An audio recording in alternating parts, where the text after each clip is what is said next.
हम मीरा मिश्रा गोर लगै छी मिथिला। आइ किछु अलग कंटेंट लऽ कऽ एलहुँ हन। हम अरिकंचन पत्ताके तरकारी कोना बनबै छी से आइ अहूँ सबके देखबै छी। ई बहुत कमो पत्तामे तरकारी बनि जाइए।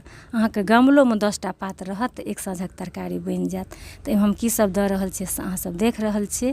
एहिमे एकटा नींबू गाड़िके दऽ देलियै हन, बेसन दऽ देलियै हन, आओर जे मसाला अपना सब दिन यूज करै छी घरमे ओही मसालामे बहुत सुन्दर बनि जाइ छै।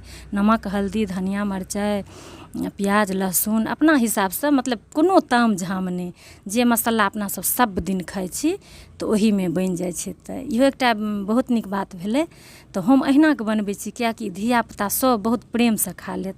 किएकि एहिमे 1% कब कब होइके चान्स नहि रहै छै।